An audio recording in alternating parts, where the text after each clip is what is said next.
Olá pessoal, tudo bem? Na nossa videoaula de hoje, nós vamos trabalhar um tema que é a epidemiologia dos fatores de risco. E o nosso grupo ele ficou incumbido da informação a respeito sobre as variáveis relacionadas ao espaço.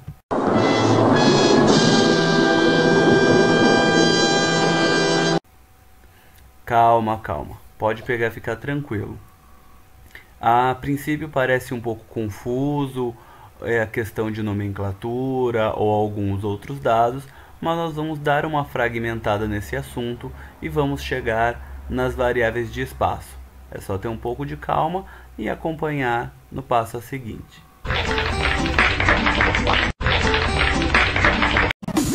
Bom, iniciamos a compreender a epidemiologia que, com o passar dos anos, nós podemos observar um crescimento populacional.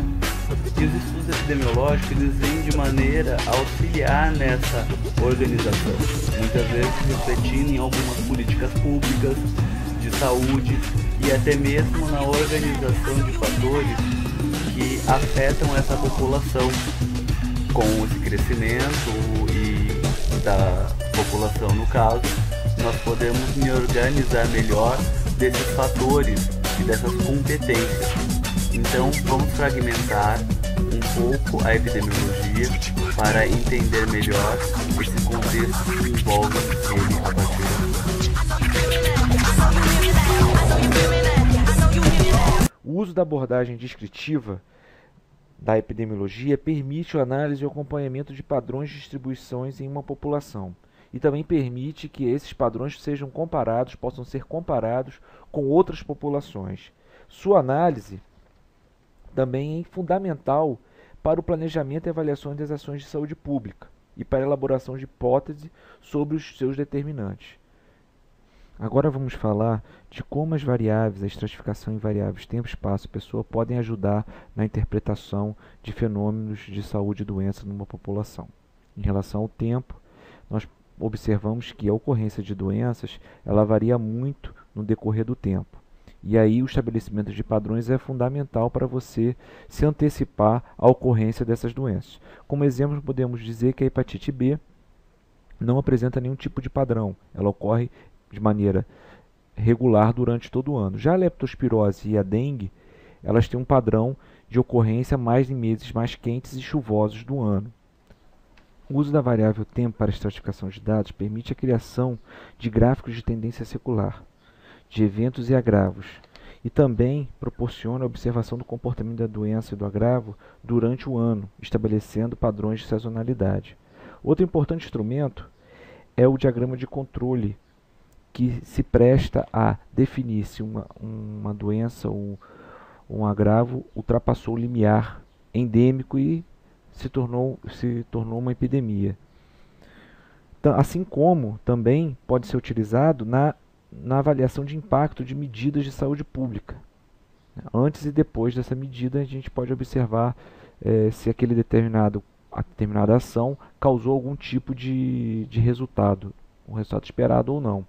Outras observações podem ser feitas também, como crescimento corporal, renda familiar. Agora vamos observar alguns exemplos interessantes. Aqui a gente pode observar um gráfico de evolução da incidência de dengue no decorrer do tempo. A gente, nitidamente, a partir de 1985, começaram a surgir os primeiros casos e no decorrer do tempo a doença ficou descontrolada, tornando-se epidêmica e desafiando a saúde pública posteriormente. Outro exemplo é um diagrama de controle em que a gente observa aqui o limite máximo esperado da doença em questão, que é a meningite asséptica, e aqui a distribuição de frequência durante um ano, o ano de 2005. Nesses meses de março, abril e maio, podemos observar que houve um aumento no número de casos acima do limite esperado, e isso se configura como sendo uma epidemia. Outro exemplo, a avaliação de política pública, no caso aqui a poliomielite. Observamos essa linha aqui, a distribuição de casos de poliomielite no decorrer dos anos, e aqui a instituição da vacina, das campanhas nacionais de vacina. Quanto maior a cobertura, com a cobertura de 100%, a doença caiu a níveis indetectáveis, e com diminuição da cobertura, houve um pequeno acréscimo de número de casos que foi resolvido após a instituição ou da campanha cobrindo 100%, cobertura vacinal de 100%. Então podemos observar que o uso de instrumentos da epidemiologia descritiva para avaliar políticas de saúde pública é bem interessante. Variável espaço. Como é que a gente pode usar a variável espaço? Temos aqui evidenciar variações locais.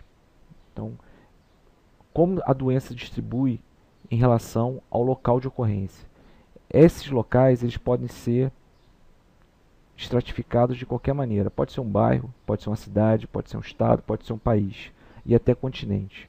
É importante você descobrir isso, porque isso te permite observar locais mais vulneráveis ou definir até a forma de transmissão, se for um surto bem localizado, auxiliar nas medidas de controle. Aqui temos um exemplo na distribuição dos casos de AIDS por município, distribuição espacial no Brasil. Outro exemplo, um exemplo clássico, que é o estudo de John Snow sobre a cólera em Londres. E aqui ele observou o seguinte: ele pegou o mapa de uma região de Londres e colocou os casos, esses pontos representam casos. E ele observou que os casos se distribuíam ao redor dessa bomba. Retirando essa bomba, ele pôde observar posteriormente que os casos acabaram nessa região. Pessoa. A variável pessoa a gente considera idade, sexo, cor, fatores sociais e econômicos. Então tudo que está relacionado à pessoa pode ser estratificado. Isso é interessante que você define grupos vulneráveis. Né? Um exemplo aqui é mais uma vez a meningite asséptica, em que a gente pode observar que crianças com menores de 10 anos de idade eram mais suscetíveis, né? E que os homens apresentaram maior frequência de casos, contribuíram para a maior frequência de casos. Então essas variáveis são importantes que você define esses grupos vulneráveis, você pode agir de forma mais acertada ou criar uma política, um programa que possa ter como público-alvo essas pessoas vulneráveis. Estando claro esses fatores que envolvem a epidemiologia, uma noção mais clara, talvez, desse quesito do espaço é a questão da urbanização. A urbanização, onde nós podemos observar, é um fenômeno cujo qual afeta essas questões de doenças, basicamente a nova relação como as pessoas têm com o seu meio social, e isso acarreta na sua saúde ou em novas políticas de prevenção, de contaminação, talvez, dependendo do caso. E a partir daí, nós, desse fenômeno da urbanização, conseguimos talvez entender melhor com o exemplo a seguir.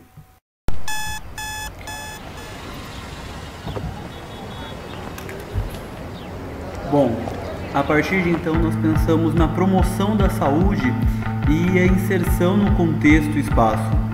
Uma vez que as condições de saúde se transformam e as doenças crônicas não transmissíveis, por exemplo, se tornaram um grande problema, algo começou a ser feito na tentativa de transformar o espaço. Agora, claro, mais moderno, urbanizado, em um ambiente mais favorável à promoção da saúde. O plano de cidades saudáveis, uma curiosidade, surgiu em 1986 em um escritório regional da OMS em Copenhague, com o objetivo de enfatizar a importância dos governos locais no estabelecimento de dados, condições de saúde, assim como a promoção. O conceito de cidade saudável preconizado por Hancock e Dunn, 1986, confirma a interação entre políticas públicas e a população.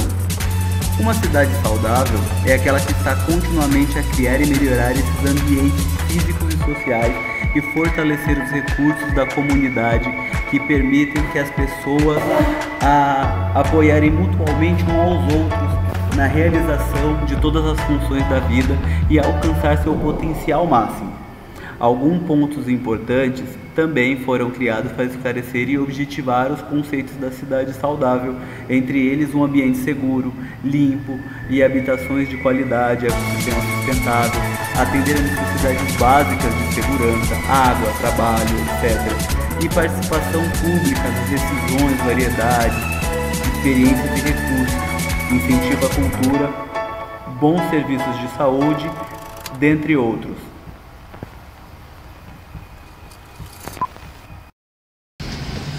Bom, deste contexto prático, nós tentamos buscar algum exemplo de vivência. Nós pedimos para uma nossa companheira do grupo visualizar algum exemplo que ocorre e tentar nos trazer para a gente entender melhor. Um programa lançado para estimular a prática de atividade física no estado de São Paulo atingiu proporções mundiais, foi o modelo do Agita Mundo. Também podemos citar alguns exemplos que estimulam a atividade cotidiana na cidade de São Paulo, como a Ciclo Sampa. Como vocês podem ver, nossa colega ela foi averiguar e ver a funcionabilidade desta iniciativa, que é feita em parceria da Prefeitura de São Paulo com o apoio do Banco de Seguros e Movimento Conviva. Trata-se de 17 pontos de empréstimos de bicicletas gratuitamente por 30 minutos espalhados na cidade. Além disso, ciclofaixas que funcionam aos domingos. Nisso, os objetivos do programa são fuga do trânsito estressante, prática de exercício físico e utilização de meio de transporte não poluente, a diminuição de tráfego. Atitudes como esta entre a prefeitura e bancos privados são uma ótima alternativa para o início de programas de promoção de saúde. No entanto, estruturalmente a cidade ainda não está preparada para receber ciclistas diariamente. Alguns se arriscam a pedalar por entre os carros e ônibus ou desviar dos meios estacionados ou ocupando nas ciclofaixas, exclusivamente bicicletas. Dentro disso, será que temos algo assim que podemos aplicar talvez em outras cidades, até que possa contemplar cidades como a nossa universidade, a Unesp no caso, ou algo do tipo? Vamos tentar dar uma olhada. E para a gente tentar entender melhor essa questão das cidades saudáveis, aqui em Presidente Prudente nós temos o Parque do Povo. Vamos lá? Bom, o Parque do Povo é um parque localizado aqui em Presidente Prudente mesmo, no estado de São Paulo, e é uma extensa área de lazer verde que ocupou o fundo de um vale, desafiava a administração pública. Foi construído com recursos doados pelo governo federal, que mudou a fisionomia da cidade, que parecia parar naquele local. Sem chance de crescimento e que hoje é considerada uma das áreas mais valorizadas da cidade de Presidente Prudente, hoje conta com pistas de skate, piscinas, conjunto desportivo, ciclovias, pistas de Cooper, campo de futebol society, lanchonetes e playgrounds. O parque se estende desde a Avenida Manuel Goulart até a Avenida Brasil, que são pontos de extrema localização da cidade. Portanto, o parque se observa diversas espécies de árvores, dentre outras palmeiras, a plantas específicas de nossa flora brasileira. As vias em torno do parque estão recebendo cada vez mais projetos de urbanização, restaurantes, bares, academias e prédios, inclusive de alto padrão. O parque serve uma das principais áreas de lazer da população prudentina. Aos fins de semana, apresenta grandes quantidades de famílias usufruindo de suas áreas verdes, quadras esportivas, atrações montadas especialmente para os fins de semana.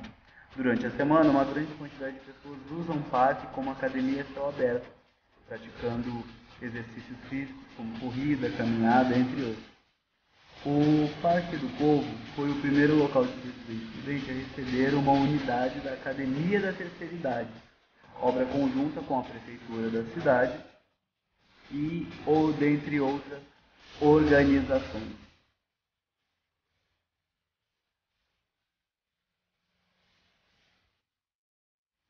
parque retrata bem essa questão da cidade saudável, onde nós podemos observar alguns pontos, talvez, de falha, como a não monitoramento, a questão de segurança, talvez, em períodos noturnos, dentre o monitoramento nessas academias e a limpeza desse empreendimento, se faz discussões e empecilhos nessa questão da saúde, porque é algo que deve se levar a um outro contexto usual da cidade. Dentre outras, é uma questão também que vem abrangendo uma série de fatores e a relação da população entre o meio ambiente, a atividade física e até entre os próprios cidadãos entre si. Bom, a partir daí nós vemos alguns conceitos, urbanização e o espaço. O espaço ele pode ser considerado uma construção social em que o homem interage com seus meios físicos, sendo um fator determinante de vulnerabilidade em saúde, a construção espacial de um laço histórico de reprodução social, assim como um habitat de uma espécie animal. Então, podemos ver que a interação entre os meios está ligada com a finalidade, o entendimento como funciona cada região, pode ser determinante na escolha das ações serem desenvolvidas nos processos de saúde e doença. Uma análise profunda no território pode conduzir uma atuação de agentes de saúde para revelar a vulnerabilidade para a saúde, construindo para a tomada de decisões de saúde. Nos últimos anos, houve uma tendência de mudança demográfica e assim mudança no perfil das mortalidades, com o crescimento, aumento das doenças crônicas não infecciosas, representante um grande gasto em verba pública com a finalidade do tratamento médico. Dentro disso, nós chegamos a algumas conclusões que se torna mais claro quando analisado esses pontos que falamos com um pouco mais de profundidade.